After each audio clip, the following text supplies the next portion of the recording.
जमानत खारिज। सबको पता है कि पिछली 13 तारीख को मेरी जमानत खारिज हो गई थी। लोग सोच रहे होंगे 1 महीने में आज सरेंडर क्यों कर रहा है। मैं बताना ये चाहता हूँ, क्लियर करना चाहता हूँ कि मैं जब पिछली बार जमानत मेरी हुई थी तब सरकार माननीय न्यायालय ने मेरे ऊपर शर्तें लगाई थी। उनमें एक शर्त ये भी थी कि मुझे महीने की हर पहले वीक की पहला जो महीने का सप्ताह होता है उसमें नगर कोर्ट थाने में आकर हाजिरी लगानी है। और इस महीने का कल 7 पहला जो सप्ताह है उसका कल आखिरी दिन है। और जिस माननीय न्यायालय में मेरी जो जमानत खारिज हुई है उसकी तारीख परसों है, परसों उसकी तारीख है। अगर आज हम सरेंडर नहीं करते, आज यहाँ नहीं मैं थाने पे आता तो एक मुसीबत और हमारे लगाते। और इनका मेन मकसद था कि मैं सरेंडर नहीं करूं, मैं भागता रहूं। और उसके बाद आपको ये भी पता है मेरे पीछे गांव जाके मेरी पूरी संपत्ति के बारे में इन्होंने जांच पड़ताल करी। ये चाहते कि अभी इस पर गिरफ्तारी वारंट निकाला। आज अगर मैं यहाँ सरेंडर करने नहीं आता तो मेरे स्टैंडिंग वारंट निकालते, मुझे भगोड़ा घोषित करते।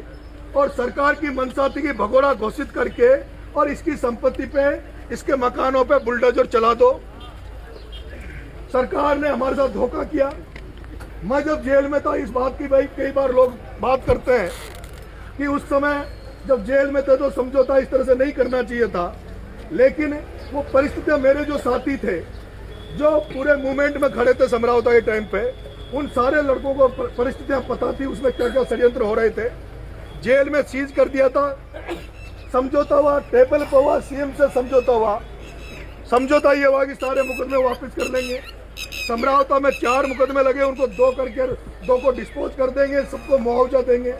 लेकिन जिस तरह से कई ऐसे मामले आते हैं जब सरकार को अपने पलटते देखा है, और इस बार भी सरकार पलटी है। लेकिन मित्रों, सरकार केवल यहाँ तक नहीं चाहती। सरकार जो मुझे लगता है, और मुझे लगता है मेरे पीछे कोई अगर कोई हाथ धो के पीछे पड़ा है, मेरी राजनीतिक हत्या करने के लिए कोई पड़े हुए हैं, तो ये जो मैं नंगे पैर घूम रहा हूँ ये उसका सबसे बड़ा कारण है। ये जो मैं नंगे पैर सड़कों पे घूम रहा हूँ वो उसका सबसे बड़ा कारण है। कारण ये है कि आज एक व्यक्ति को यह पता कि नरेश मीणा नंगे पैर क्यों घूम रहा है।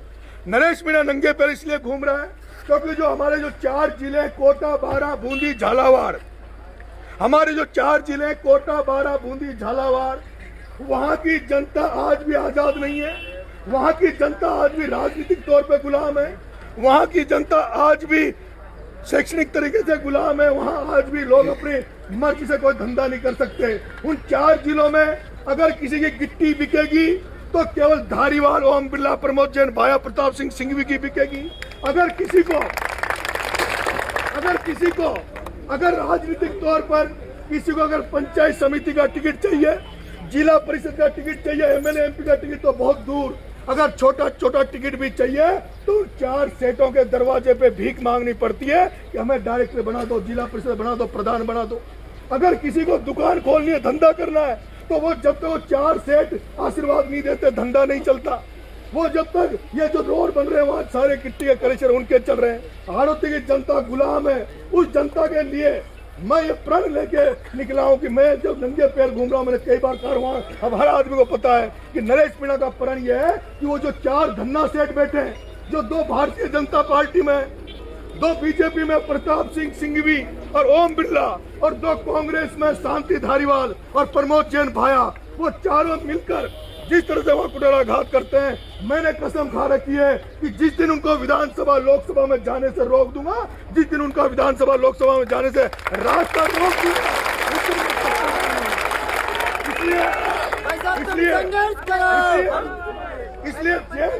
इसलिए वो उन्होंने भी एक प्रण, मैंने जो किया है उन्होंने भी प्रण ले रखा है कि नरेश मीणा हमें तो रोक पाएगा नहीं रोक पाएगा। लेकिन मुझे जो साजिश लग रही है, जो षड्यंत्र लग रहा है, वो षड्यंत्र वही षड्यंत्र मेरे साथ चल रहा है जो कंवरलाल मीणा के साथ अंता में हुआ। आज कंवरलाल मीणा की कहीं राजनीति में चर्चा नहीं होती, कंवरलाल मीणा की राजनीति में चर्चा नहीं होती।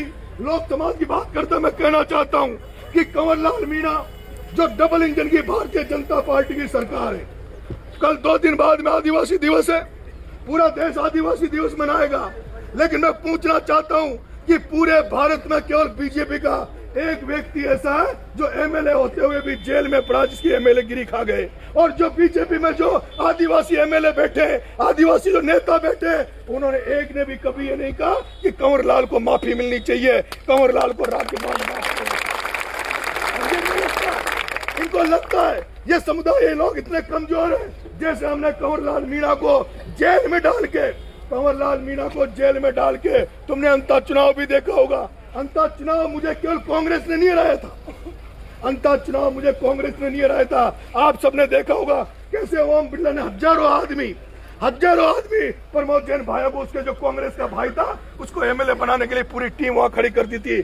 भारतीय जनता पार्टी के वहां पर 3 एमएलए थे, बीजेपी के 12 में 3 एमएलए थे, एक राधेश्याम बेरवा, एक ललित मीणा और एक क्या नाम से प्रताप सिंह सिंघवी। पूरी भारतीय जनता पार्टी प्रमोद जैन भाई के लिए काम कर रही थी। उस सिस्टम को तोड़ने के लिए, उस तंत्र को तोड़ने के लिए, किसानों को, बच्चों को राजनीतिक प्रतिनिधित्व दिलाने के लिए नंगे पैर घूम रहा हूँ। अभी एक आंदोलन हुआ, लोगों ने कहा उसमें उसको आना चाहिए। अरे मुझे पता था मैं किस कंडीशन में आरोपी में संघर्ष कर रहा हूँ। वहाँ हमें जरूरत है सारी किसान जातियों को एक जाजम पर लाने की। हमें पहले भी वहाँ लड़ाया गया, हमें पहले भी लड़ाया गया। मैं बार बार नारा देता हूँ, अरे मेरे भाइयों, आज पूरा राजस्थान, पूरा देश मेरी बात को सुन रहा होगा। जिस हाड़ौती में सबसे ज्यादा धाकड़ समाज रहता है, जिस हाड़ौती में सबसे ज्यादा धाकड़ समाज रहता है, जिस हाड़ौती में मीणा समाज रहता है, जिस हाड़ौती में गुर्जर समाज रहता है, जिस हाड़ौती में माली समाज रहता है, बंजारा समाज रहता है, लोधा समाज रहता है, लेकिन कोई भी इनके पास प्रतिनिधित्व नहीं है। प्रतिनिधित्व 4 सेठों का है, और उन सेठों का प्रतिनिधित्व को तोड़ने के लिए, उसको, उस सिस्टम को तोड़ने के लिए मैंने देख लिया, वो सिस्टम जब तक नहीं टूटेगा, जब तक वहां गुर्जर मीणा एक नहीं होंगे, वो सिस्टम तब तक नहीं टूटेगा। वो सिस्टम जब तक नहीं टूटेगा, जब तक धाकड़ समाज, माली समाज, सारी किसान जातियां एक नहीं हो जाती, तब तक वो सिस्टम नहीं टूटेगा। और इसीलिए आपने देखा होगा पिछले दिनों जब खाद नहीं मिल रहा, अभी भी किसी की खाद की दुकान पर चले जाओ, चाहे माधोपुर चले जाओ, कहीं भी चले जाओ, डीएपी खाद का कट्टा कहीं भी 1350 जो प्रिंट रेट है उसमें नहीं मिलता, 2300-1800 में मिलता है। यूरिया का कट्टा कहीं भी नहीं मिलता, क्योंकि सेठों का राज है, अमित शाह का राज है, अडानी अंबानी का राज है। नरेश मीणा चाहता किसानों का राज आए, किसानों की राजनीति चले। और जब तक किसानों की राजनीति सक्षम नहीं होगी, मजबूत नहीं होगी, जब तक किसानों का कोई भला करने वाला नहीं है। इसलिए मेरा तो सपना है कि सारी किसान कम्युनिटी को साथ लेकर चलूं। आज मैं देख रहा हूँ कि आज सारे लोग, आप मुझे आशीर्वाद देने आए हो, आप मुझे जेल छोड़ने आए हो। धारा 144 लगा दी, उसकी भी आपने चिंता नहीं की। मैंने कोई आह्वान नहीं किया था, मैंने प्रशासन को अलर्ट किया, लेकिन आपको पता लगा कि हमारा भाई जेल जा रहा है। आप इतनी तादाद में आए हो, मेरी माँ ने रोते हुए भेजा है, मेरा बेटा बाहर है, पर मेरे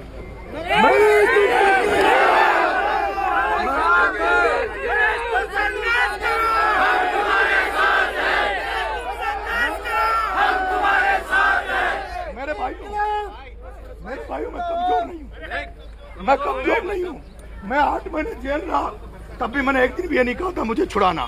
मैं अब आपसे एक अपील करूंगा, कृपा करके इस बार हमें जो भी मदद लेनी न्यायालय से लेनी है। मैं चाहता हूँ कोई धरना प्रदर्शन ना हो, कोई ज्ञापन ना हो, कोई धरना प्रदर्शन नहीं हो। एक मैं आपसे हाथ जोड़ के निवेदन करना चाहता हूँ, कृपा करके जेल में भी कम से कम मेरे मिलने आए, क्योंकि जेल में भी नियम कानून कायदे हैं। आप रोज वहाँ आएंगे, मिला नहीं पाएंगे, आप बिना मिले आओगे। मैं ये भी नहीं चाहता कि आप लोग वहाँ मेरे से मिलने हो। आज जो आप विदाई देने आए हो, मेरे को जेल भेजने आए हो, आपके बेटे का आपने विश्वास बढ़ा दिया। मेरे पास 2 रास्ते थे, मेरे पास 2 रास्ते थे। एक रास्ता बहुत आसान था, एक रास्ता तुम्हारे बेटे के पास बहुत आसान था। भजन लाल से मीटिंग हुई, भजन लाल ने सबसे पहले मेरे बाप से कहा था तेरे बेटे को उनका टिकट दे देते हैं, बीजेपी से लड़ा देते हैं। मैंने कहा मैं हार्दिक पटेल नहीं हूँ, मैं वो लोग नहीं हूँ जो जेलों में डर के हमारे पहुंच गए, जो लोग हमारे जेलों में पहुंच गए। आज भी नरेश मीणा अगर बीजेपी ज्वाइन कर लेता, आज भी नरेश मीणा बीजेपी ज्वाइन कर लेता, तो शायद हो सकता मेरे सारे मुकदमे खत्म हो जाते। हो सकता बीजेपी ज्वाइन करता तो सरकार मेरे खिलाफ एप्लीकेशन कोर्ट में नहीं लगाती।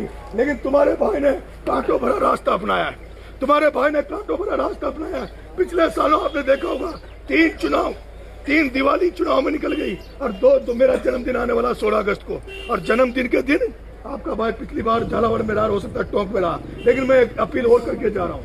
एक आदिवासी दिवस है 9 तारीख को आदिवासी दिवस है। मेरी रिहाई की बात मत करना, मेरी रिहाई की बात मत करना, लेकिन आदिवासी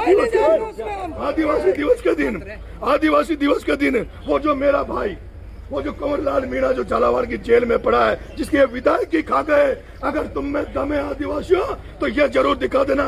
9 अगस्त को एक ही मांग करना कि राज्यपाल कंवरलाल मीणा की माफी दे और कंवरलाल मीणा को सलाखों से बाहर लाए।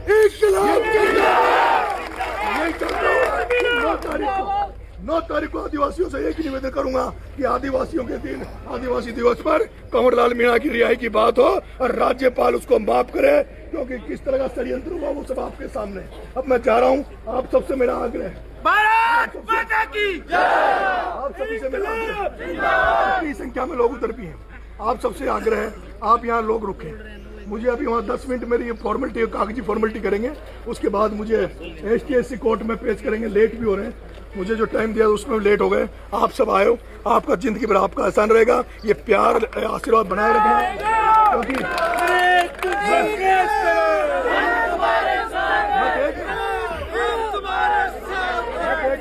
आने वाला एक आदमी है, इसलिए कृपा करके आप सब लोगों को बहुत बहुत धन्यवाद। राम राम।